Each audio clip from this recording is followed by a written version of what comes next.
Welcome friends, welcome back to the kitchen, welcome back to Sunday morning, the old cookbook show. Today I have 3 cookbooks in front of me. They are all from Mrs. Beeton, Mrs. Beeton's Cookery. This one is dated 1910. This one, I believe, is probably 1920s. And this one is earlier, I'd say 1880s, 1890s. All published after Mrs. Beeton's death. Mrs. Beeton was, if you're to believe the rhetoric, if you're to believe the stories, some of her critics claim that she is the downfall of English cookery. She single-handedly ruined hundreds of recipes. So Mrs. Beeton, she wrote for her husband's magazine and newspaper through a bunch of ill-conceived investments. They lost everything. She had already died, but she passes away. He loses everything. All of the IP passes over to another publisher, and they continue on to this day, publishing stuff under the name of Mrs. Beeton. It's just become sort of a name of a trusted cookbook. And I got to tell you, as these books go on, they are solid cookbooks, giving a snapshot of what is sort of working class cookery in England. Anyway, we're going to do Bath Buns today. And each of these books has a recipe for Bath Buns. And they're mostly the same, but they're slightly different. So we're going to start out, we're going to use the recipe from this book, mostly because it is a manageable size. So we're going to start out, we make a sponge first. So I've got flour, and to this flour I'm going to add instant yeast. So you can see the granules of this yeast. It's very fine. You don't need to soak it in water first. I can put it right in with the flour. Next I need the yolks of 2 eggs and the whites of 1. So 1 whole egg into the mixing bowl. And these two, we're going to separate the whites and the yolks. And I don't know what I'll do with the whites. Maybe we'll come up with some sort of pie and I'll add it to the meringue. And our second yolk. And then we need a 1/4 gill of tepid water. And an imperial gill is 5 imperial ounces. An American gill is 4 imperial ounces. No, 4, sorry. An imperial gill is 5 imperial ounces. An American gill is 4 American ounces, and the Scottish gill, I don't remember off the top of my head. It doesn't come up that often. Now we're supposed to beat this up. And now I'm supposed to set this in front of the fire to rise. I don't have a fire to set it in front of, but you know, I have heating out here in the studio, so it'll be warm enough. This will sit for, I'd say, between 1.5 hours and 2 hours at the current temperature in here. We're building a sponge. We're building a sponge. Later in the recipe, it doesn't say anything about kneading, but it does talk about when we add the rest of the flour and the other ingredients, letting it rise. But there's nothing about kneading. There's also nothing about letting the buns prove after we shape and form them. And this is where you kind of run into a bit of trouble with these older cookbooks, is that we start to make assumptions about what they meant. Did they mean what they meant? Did they give you all of the instructions and we're just sort of embellishing all of the things that we think should be done to make these buns? Or really, is there no kneading later on because we're building a gluten structure here at the beginning in this really sloppy mixture, this sponge mixture that we're doing right now, which should carry over enough gluten later to make the whole thing work.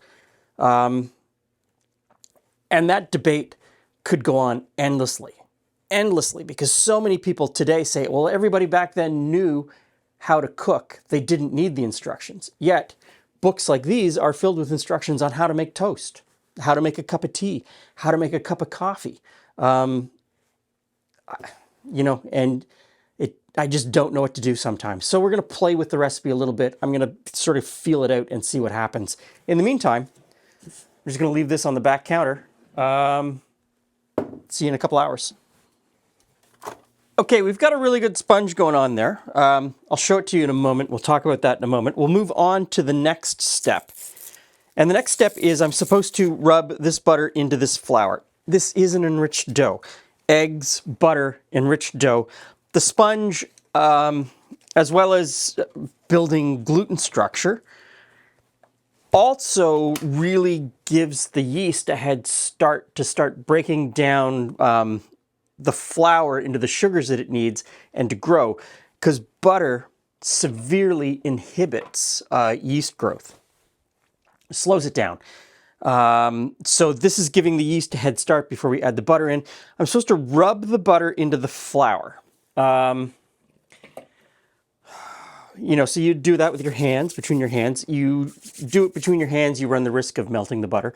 But you can get it in there pretty fine. Not super fine, but pretty fine. You could use a pastry knife or a pastry fork, some people call it.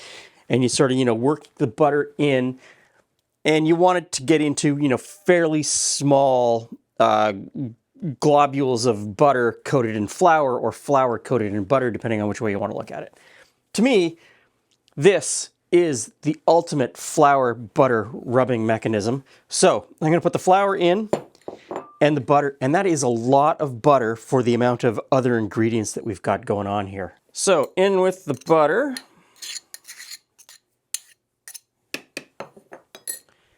Lid on, and away we go.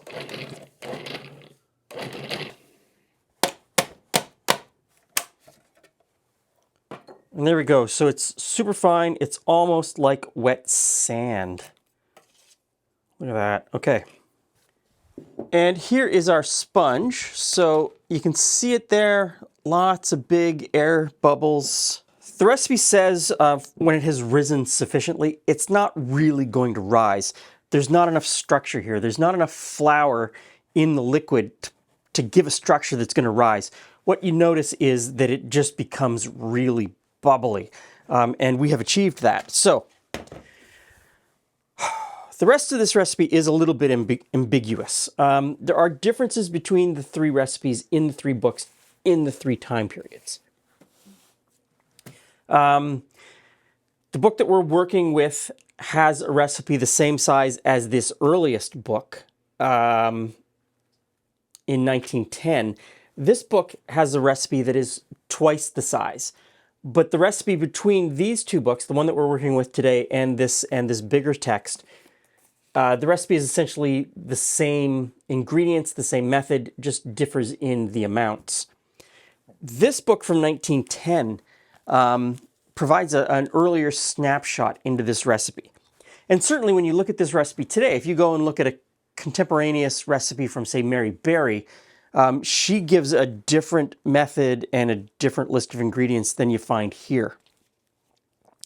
This 1910 version of the book tells us to use a few caraway comfits. Now, comfit, here we go. This is a caraway comfit. It is candied caraway seed, and what you see here is candied caraway seed. Comfit is the Middle English word that derives from the French confit, which, depending on your translation, some people would say that's candied, and other people would say coated, candy coated. That disappears from the later cookbooks. And I'm not convinced that in this earliest cookbook, the confit that it's asking for, the comfit that it's asking for, would have these bright colors. The colors definitely would run into the rest of the bun during the process and would kind of look horrible, I think. It's been left out completely, but if you wanted the caraway, just use, caraway seed. Strew in some caraway seed, and you're going to be fine. The next difficulty that I have here is that in all three texts, it then talks about using sugar nibs and candied peel. And the recipe that we're working from today says add 5 ounces of sugar nibs and candied peel cut into small cubes. That sentence is a little bit vague. Is it a total combined weight of 5 ounces or 5 ounces of each? Right? And so sugar nibs are these rough little pieces of sugar rock. Back in the day, they would have been nipped off of a sugar cone. And the candied peel is, already cubed. And so in this case, I have the luxury of having 3 books, and the recipes are written slightly different in each book, but essentially the same. This earlier book says 10 ounces of sugar nibs, which tracks because it is double the size of the recipe that we're doing today. So the 5 ounces of sugar nibs, which is a lot, I think is pretty bang on. And then it says, a few candied peel. So not necessarily equal amounts of nibs and peel. The earlier recipe in this other book sort of says the same thing, but it adds essence of lemon as some flavoring. As much as I mock some contemporary recipes from 2025 where the person holds your hand and tells you exactly what to do at every step of the way and really sort of babies you, does make the whole thing a whole lot easier than what's going on here. So I've got the butter in the flour. I'm going to put that in. I'm going to use a whole mess of candied peel because I love candied peel. Get that in there. And crazy 5 ounces of sugar nibs. In that goes, and we mix this all together. So we are looking at a very dry dough at this point. It's not really holding together all that well. Given 15 or 20 minutes, the flour that we just put in would absorb a little bit more of the liquid and would come together. Doesn't say anything about kneading it or shaping it into a ball. I'm just going to grab it and sort of pull it together a little bit. We're supposed to throw a cover over this now and leave it for a couple of hours to rise. I think what I'm going to do is I'm going to leave it here for about an hour, come back and look at it. It does seem very dry to me. Not a lot of liquid. But I'll come back in about an hour and take a look at it and see what sort of action's going on. And that's at the point where I may just lift and fold the dough instead of doing a full knead. Coming back to that in about an hour. Okay. So a couple hours have gone by and nothing's really happening in this bowl. There's no rise. There's a lot of stuff going on here. That's a lot of sugar in that bowl. That's an incredible amount of butter in this dough as well. Both of those things are inhibiting the yeast. It is sticky. It's pretty wet. It's pretty wet and sticky, but it hasn't come together. And I don't know about kneading it. I really don't know about kneading it. Because none of the recipes in any of her books discuss kneading. And I guess that's part of the point where you sort of say, that's what you're supposed to do. You should obviously know that that's what you're supposed to do. But I always come at recipes, especially in recipe books, that if they wanted you to do something, they should tell you to do it. The whole reason to have a recipe book is to learn how to do something new and how to make something new. It's also interesting that in her other bun recipes, she doesn't say anything about kneading those either. So maybe that is a clue towards saying I'm supposed to just, know that that's what I'm supposed to do. And I know that I know that I know that I'm supposed to do that.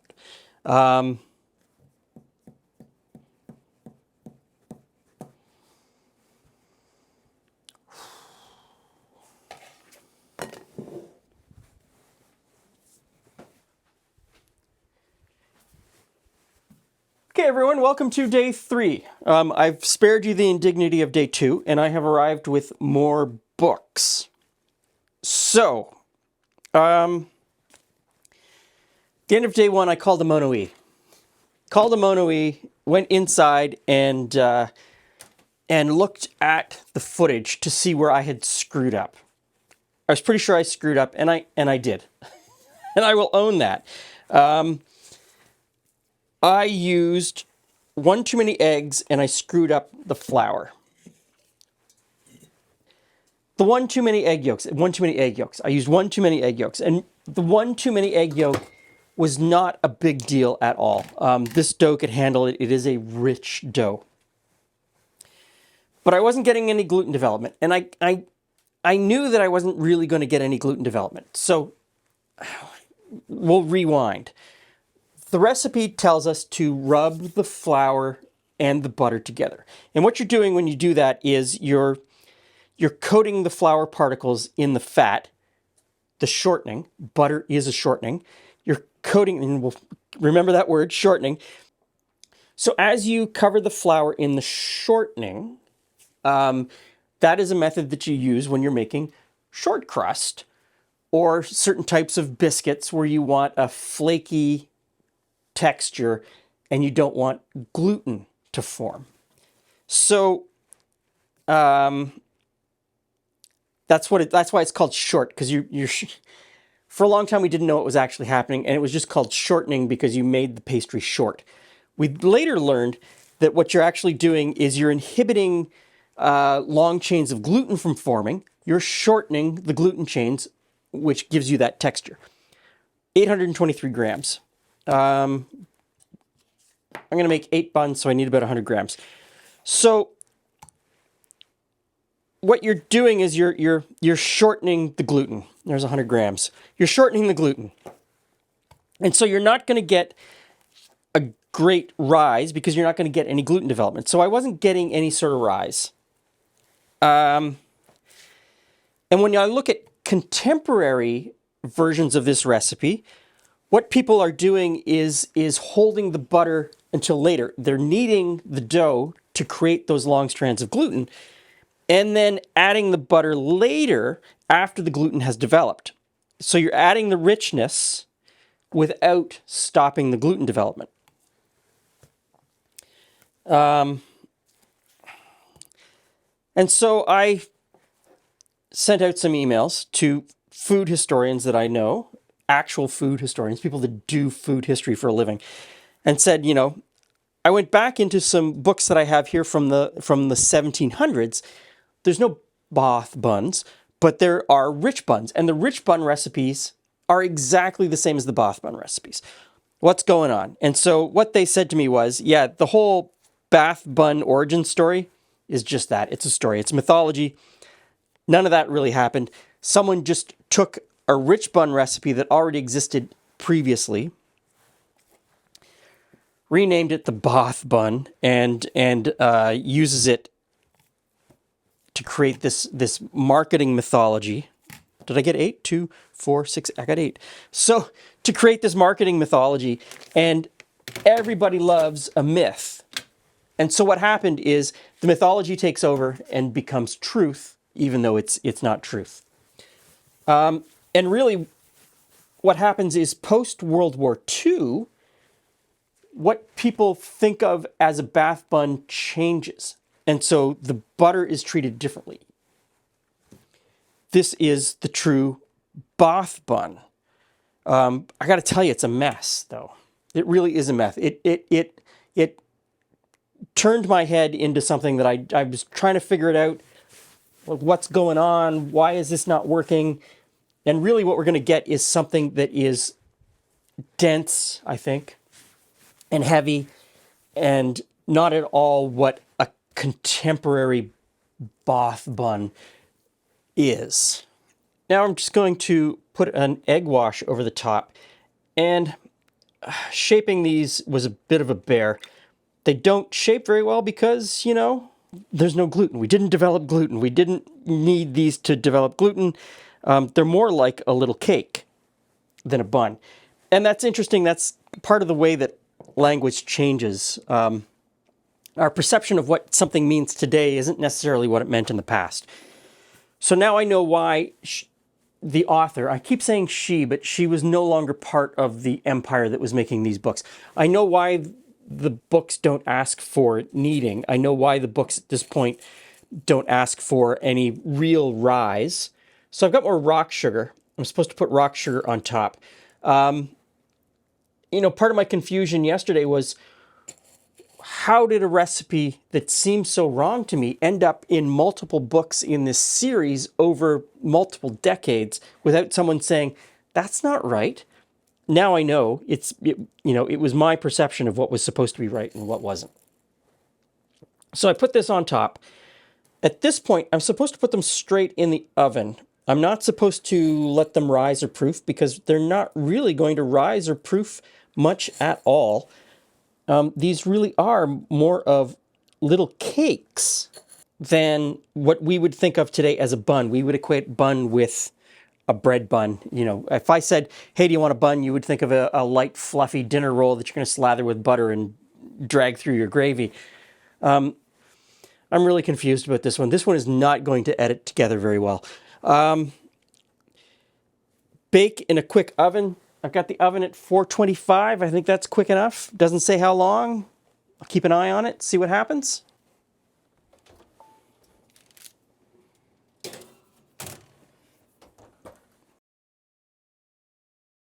Welcome, Jules. Hey, Glen. Hey, friends. 3 frustrating days in the making. I give you Bath Buns. And yes, I've heard the stories at the end of each day. So here we are. Okay, so this is. I guess I'll start with one of these while I wait. A comfit. Have a comfit. This is sort of midway between the beginning of what these buns are and what they've become. In that there's a whole lot of extra sugar that isn't in the earlier buns. Sugar in the earlier buns for sure. And peel. You need giant dollops of sugar on top? Yeah. So, crack it open. Oh, there you go. Looks more like a biscuit, like a tea biscuit kind of texture.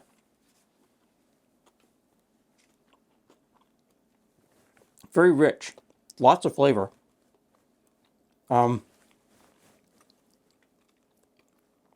Very reminiscent of a yeasted cake from this time period.